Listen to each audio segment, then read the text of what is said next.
Hello everyone, welcome back to my channel. और हम लोग अपने रिजॉर्ट पहुंच चुके हैं जिसका नाम है एपी के रिजॉर्ट। ऑनेस्टली बताऊं तो हम लोग इतना ज़्यादा थक चुके थे कि मैं रूम व्यू कैप्चर करना भूल गई।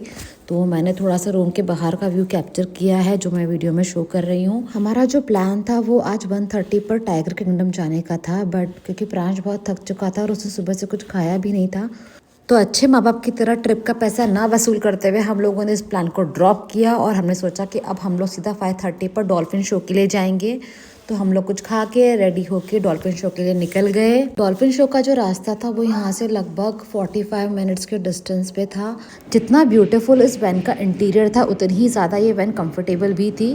फिर हमको फाइनली इस वैन ने अपने डेस्टिनेशन पर ड्रॉप कर दिया। डेस्टिनेशन पहुँचने के बाद हमने सबसे पहले टिकट काउंटर पर जाकर टिकट परचेस की। तो ये जो है ये टिकट काउंटर है और एंट्रेंस इस साइड है जो आपको दिख रहा है। और मैं आपको एक बात बता दूं कि अगर आपको डॉल्फिन के साथ फ़ोटोज़ भी लेना है शो के बाद तो उसके लिए आपको कुछ एक्स्ट्रा पे करना होता है, जिसके लिए हमने कुछ 500 बात पे किया था। फिर हम लोगों ने थोड़े स्नैक्स परचेस किए, स्नैक्स खाए और उसके बाद हम लोग शो के लिए निकल गए क्योंकि शो का टाइम हो गया था। और ये शो का एंट्रेंस है और अब जो आएगा वो है शो का हॉल जहाँ पे शो होने वाला था। और ये जो बंदा आपको दिखाई दे रहा है ये है शो का होस्ट। फिर हम लोगों ने अपना सीट नंबर देखा और अपनी सीट पर जाकर हम बैठ गए।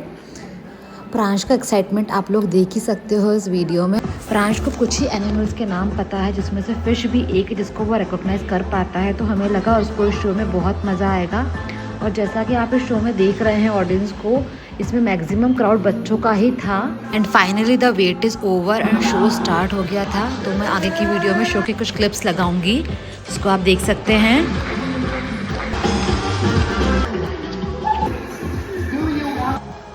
इस शो की आपको एक फ़नी बात बताती हूँ कि यहाँ पर डॉल्फिन की जो बनी हुई पेंटिंग है उसका ऑक्शन भी हुआ था जिस पर लोगों ने बोली लगाई और पेंटिंग को परचेस भी किया।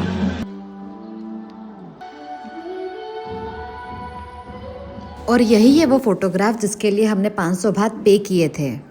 शो ख़त्म होने के बाद हम लोग डिनर के लिए आ गए थे और हम लोग प्योर वेजिटेरियन से, तो हमको बहुत ढूंढने के बाद फुकेट में फाइनली पेटोंग बीच एरिया में एक रेस्टोरेंट मिला जिसका नाम था कैलाश पर्वत। फिर हम लोगों ने डिनर किया। डिनर काफ़ी डिलीशियस था। डिनर करने के बाद हम लोग फिर बांग्ला स्ट्रीट एक्सप्लोर करने के लिए निकल गए। आगे जाके हमको रेस्टोरेंट के बाहर एक बहुत ब्यूटीफुल सा क्रिसमस ट्री मिला जहाँ हमने फ़ोटोज़ और वीडियोज़ बनाए। फिर हम लोग स्ट्रीट की तरफ निकल गए।